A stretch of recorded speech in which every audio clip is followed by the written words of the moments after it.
Here I am on the back roads of southern France. Or maybe I should say the back waterways of southern France. Welcome to Languedoc.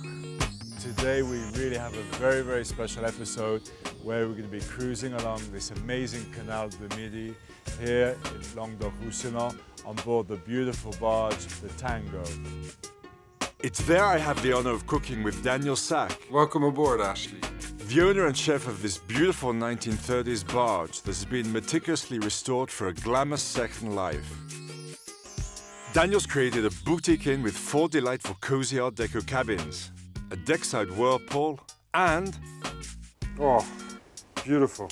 some of the best floating cuisine in the south of France, including an amazing seafood paella, a signature dish of this region so close to the Spanish border. Also mussels picked fresh from the Mediterranean and then cooked inside a bonfire. Not to mention an incredible dessert featuring goat's milk mousse, honey ice cream, and fried acacia flowers. So join me, Ashley James, for another exciting episode of Cuisine Culture, here today on the Canal du Midi in France. I'm Chef Ashley James. When I'm not catering to the demands of stars in LA, I'm touring the world cooking with culinary geniuses. Take your gourmet passport and learn how to cook like a master chef and eat like a celebrity.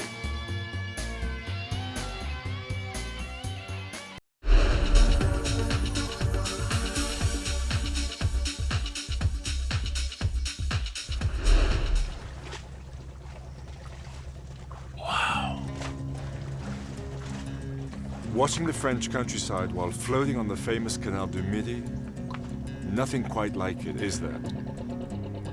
As you can see, acres and acres of amazing vineyards.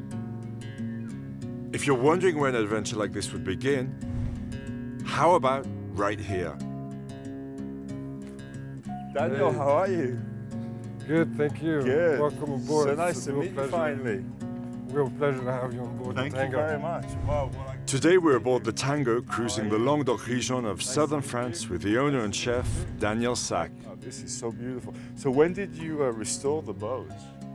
About 10 years ago. The Tango's interior is just as ship-shape as the freshly painted exterior. I love these authentic brass portholes that Daniel tracked down in Dutch antique shops. So I think I better put my stuff in the cabin, no? All right, let me show you your room. Thanks. The Tango is equipped to carry 8 passengers in cozy comfort. And since I'm the first on board today, I get my pick of the staterooms. I almost opted for the front cabins with the southern sunlight streaming in on both sides of the room, until I walked into this cabin and then I knew this is where I wanted to be.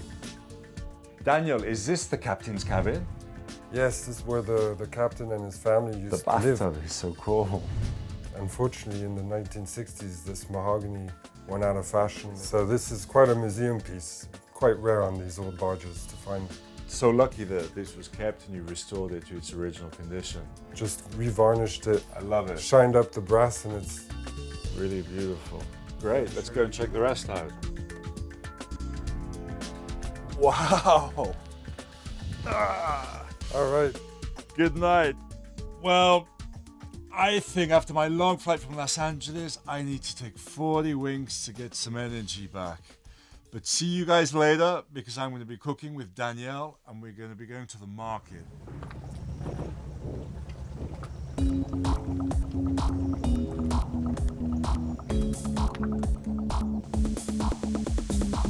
Wow, this is cool. So is it pretty hard to drive? It's like driving a Yeah, car, cool, great. a big car. Yeah, yeah. Well, you know what, Daniel, I've just unpacked my bag and I'm feeling pretty hungry. So what are you going to be cooking today? Paella, a real festive dish in south of France. I look forward to that. I'm sure we can find the most amazing ingredients. Well, you know what? I think before we start cooking, we need to go find some fresh vegetables. That sounds great. Good I local mean, produce. I'm sure there's plenty of fresh vegetables around here. So we can go down to the Narbonne market. I've heard about the Narbonne market. It's a beautiful indoor market. You'll see we have loads of produce to choose from and some really fresh fish. I look forward to that. Find some Great. goodies. So, Captain, take us to Narbonne market, please. Off we go. Thank you.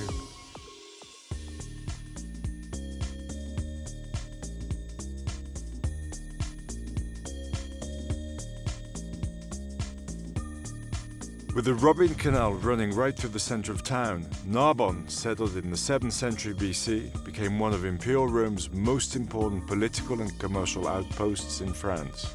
The grounds here are virtually littered with historic artifacts, but before we begin exploring this amazing city, let's stay focused on the task at hand, Narbonne's magnificent covered market. Officially, I feel part of the team now. Thank you so much for this Tango crew member's uniform. Part of the crew. What do we need to buy first for this delicious paella? Why don't we start with the fish? Yeah, let's get some of these beautiful gambas. We're going to take some of this delicious squid. I mean, look at that. That is so really beautiful. Fresh. That's really good. Some langoustine, Look at that. That's beautiful. They're still alive. They're so fresh. Mussels from the Mediterranean, right? Look at the clams. Shall we take half of these? Yeah. Yeah? Great. Superb. Merci. So we have most of our fish, and I think we just need to get some vegetables now, no? Yeah. And how about And the some rice? spices. The rice. And the local rice. The local rice.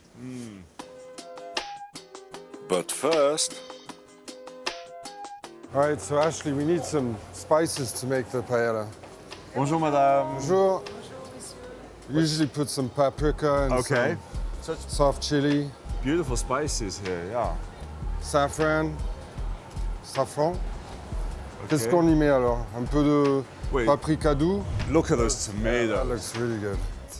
Just look at that. I mean, that is, yeah.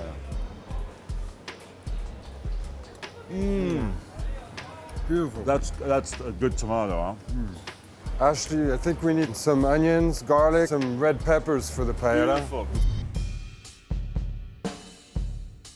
before leaving Narbonne, Daniel was kind enough to have his crew member Christophe show me around the city. Come and see this, Ashley. This is the oldest part of Narbonne. This is 2,000 years old. 2000, wow. They have seen the first Roman chariot in Europe Was it like one of the very first Roman roads? to link Spain to Italy. Spain to Italy, and I'm sure they did a lot of business, no? Wine and olive oil. Both countries have great wine and olive oil. And we're still doing it. Yeah, of course. That's why they wanted to dig a canal, A bit more comfortable. travel the way we've been doing it. Thank you for sharing that. On our way back to the Tango, Daniel made 2 stops. First to pick up some local rice that he swears by, and the second stop, well, let's just say that when it comes to finding fresh, Daniel knows where to pick them.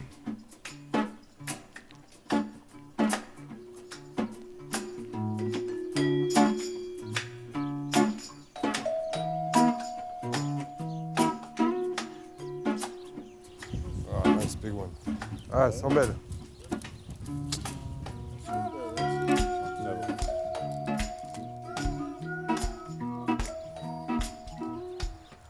Excellent. Sweet. Yeah.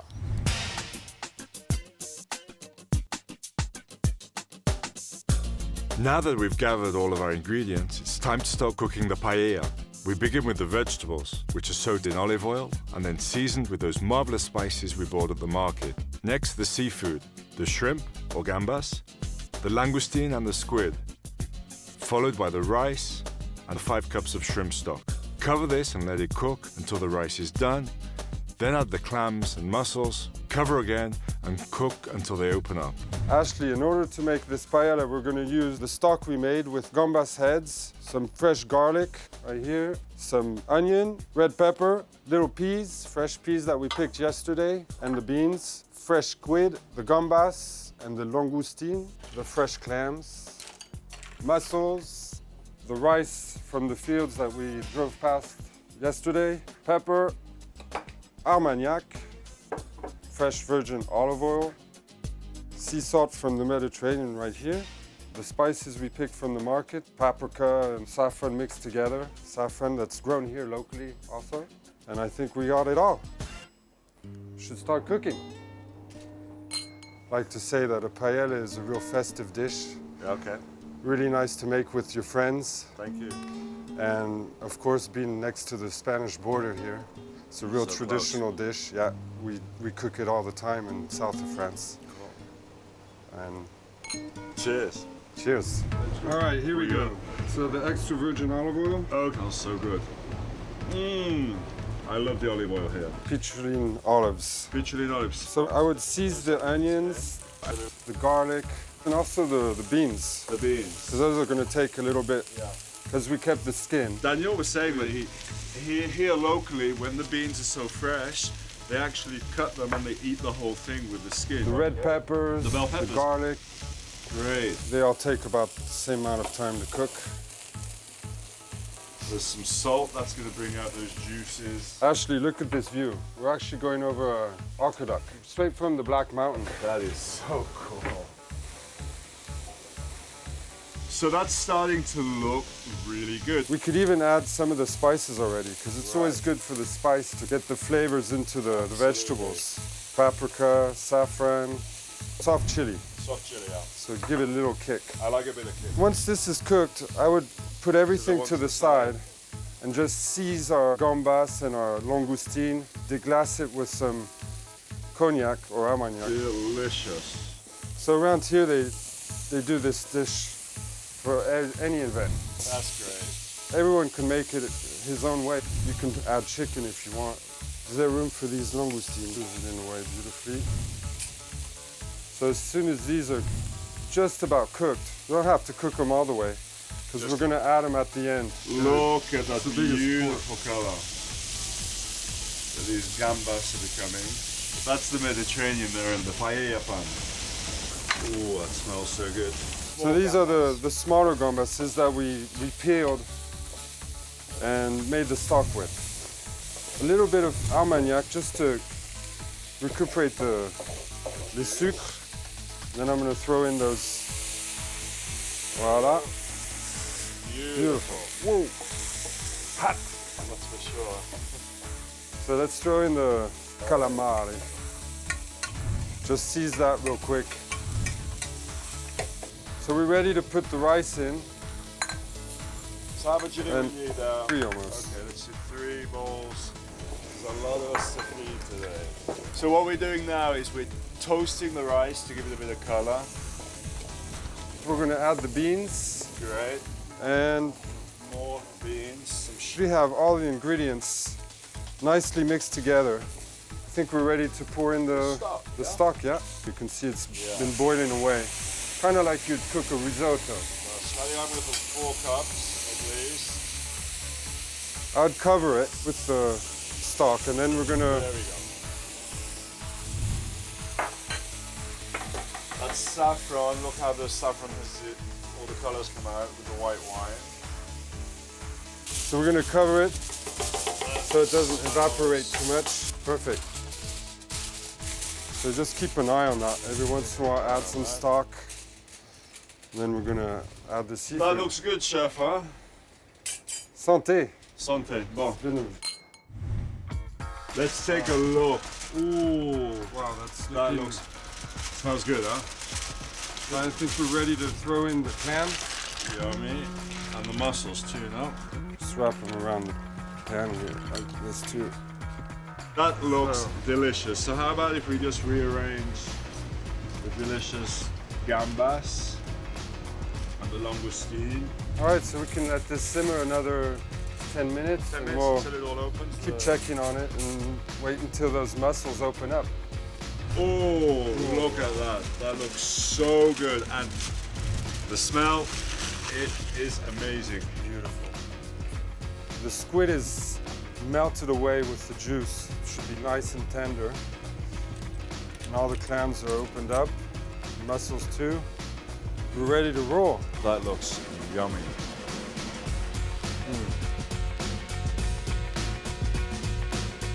Is it good? Oh, beautiful. Yeah. I think we've made one of the best paellas I've ever had. I'm going to try one of these langostinos. Very fresh, very firm. I'm going to dip it in there.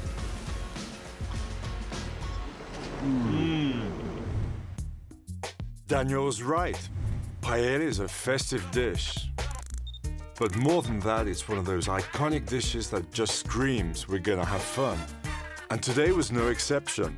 The conversation and hospitality flowed like magic, and the paella was perfect. After such a long day of cooking in this beautiful region, this is the place that I want to be with a great glass of champagne. Cheers.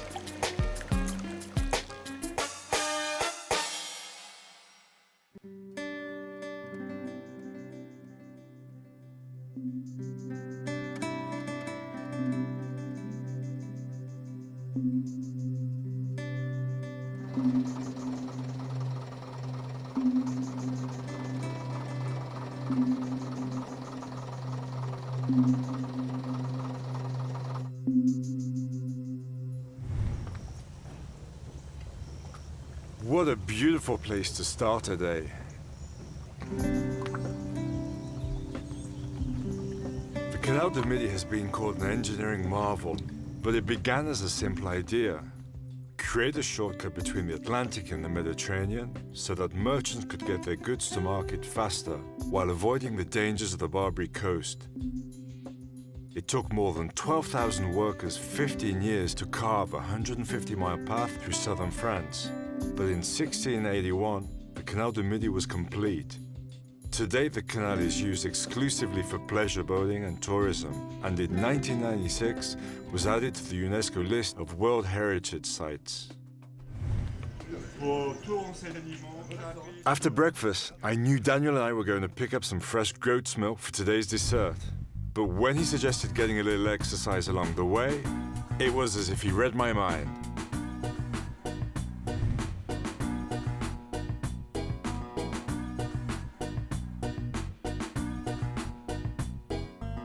Is that good? Is it?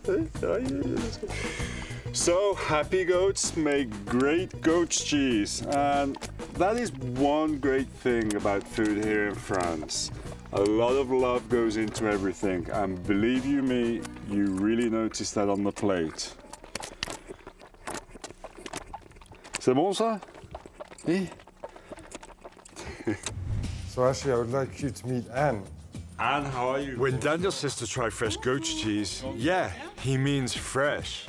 Our first sample was goat's cheese that was 2 days old. Yummy. And then 2 weeks old. This delicious goat cheese is actually covered in some ash, and the ash is made from pine. Very good. This cheese is so good. I think we're just missing one thing, though. Wine. Absolutely. Actually, one of my really good friends, Xavier Gombert, a fantastic winemaker and producer. Welcome to Saliès. Thank you so much. And how beautiful to be here in Saliès at the domain with Xavier's own wine. What could be better? And just look at this view. I mean, can it get better than that? 360 degrees of Languedoc-Roussillon. We're on top of the biggest wine growing valley in the world. And he has another surprise for us. Really? All right, so we're gonna have some mussels that were fished out of the Mediterranean, which is just out there, as you can almost see. So you need a steel tray, mussels, some newspaper, and a straw bale. And a lighter or some matches, I assume. Will help too. Okay. So I'm sure that must give a special flavor, no? Yeah, nice a little smoky flavor. That is so cool. I love that. Okay. All right, We have ignition. Okay. That is you so know when cool. the mussels are cooked. when I you think start- we're going to be cooked too, huh? Yeah. Once that juice starts pouring out of that tray, Then we know they're done. That Take it is out. so cool. Alors tu vois, on les voit qu'elles Ouais, sont ouais. cuites quand ça cuit. Oui, on voit le jus de moule, hein? all right, taste that. Wow. Look at that. The juice coming out of it. That is so good. Fresh, simple. Mmm. Lightly smoked. Delicious.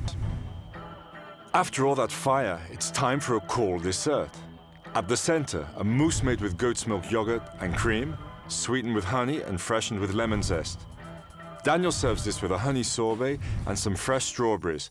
And for the pièce de résistance, an acacia beignet. Cashew flowers in batter, just a simple batter. Delish. And then you just put some icing sugar on top of it. That's you don't want great. to hide the delicate flavor. And the of acacia flower. honey as well. Of course, it's going to be in the delicious. mousse. One of your great crew members, she was telling me that we're right in the season and it's just for like a couple of weeks, is it? Not even. One week.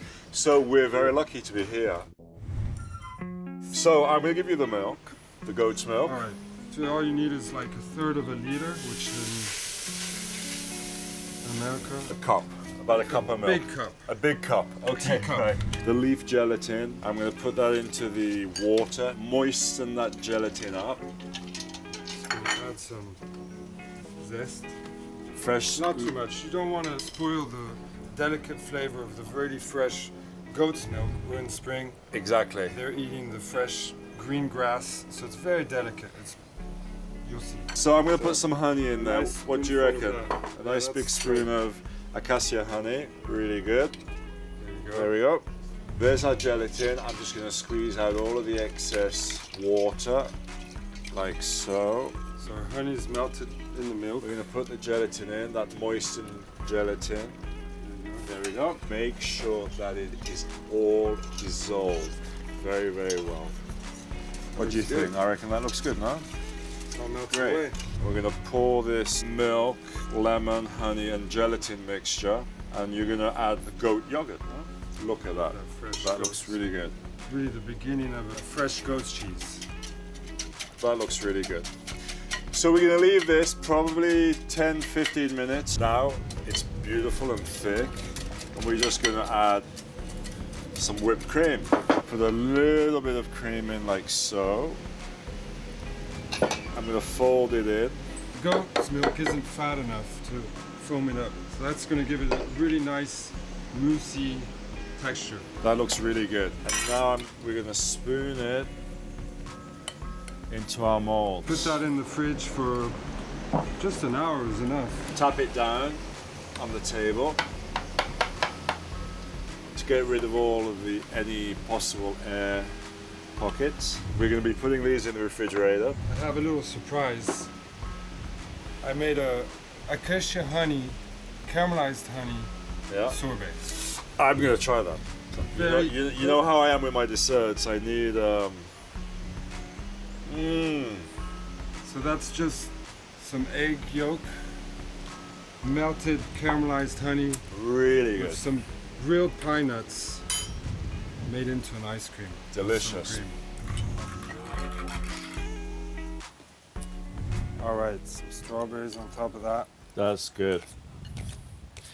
This delicious Canal of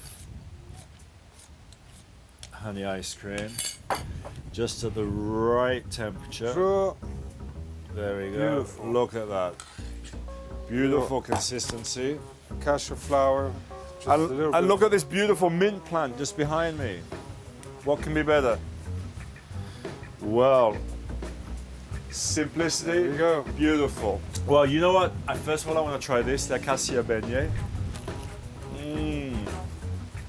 What do you think? It's light. It's Have you ever had that crispy. before? I haven't. It's an old grandmother's Yeah. trick. Delicious. For my new friends, the goats up at the farm. Really good. And the strawberries, well, amazing. That is a great, a really great dessert.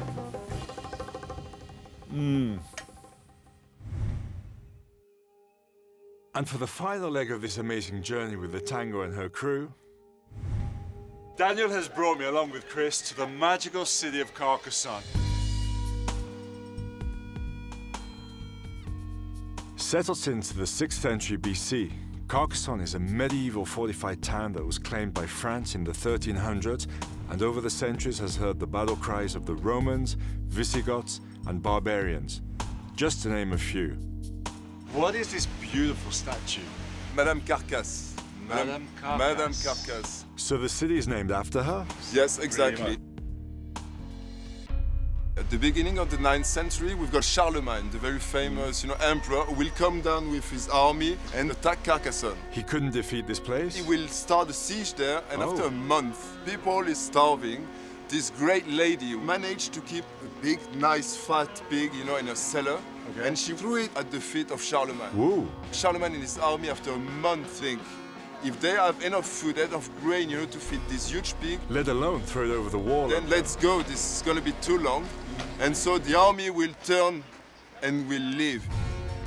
This is the way, you know, she saved Carcassonne. And to party victory, she will go to the cathedral and she will ring the bell. And in French, ringing, we say sonne. Madame Carcassonne, sonner from the cloche, the bell, son. Yeah, Madame Carcassonne, Carcassonne. Madame Carcassonne, ring the bell. And this is the origin of the name of the city. Thank you. Let's go eat. Daniel says he knows a great place. So many. Bon appétit, everybody. Well, here we are with Henry Serra, the director of Cuisine Culture. Along with the crew of the Tango and their chef, Daniel. I'd like to make a little cheers to you guys. It's been a real pleasure having you on one of our cruises. Same here, Daniel. Great. Thanks, Daniel. Great. What can I say? I really had a great time. The Tango is just amazing. Ashley James from this beautiful south of France, Cuisine Culture, and I look forward to seeing you on another exciting journey. For recipes, tips, and information about today's program, visit us online at www.cuisineculture.tv.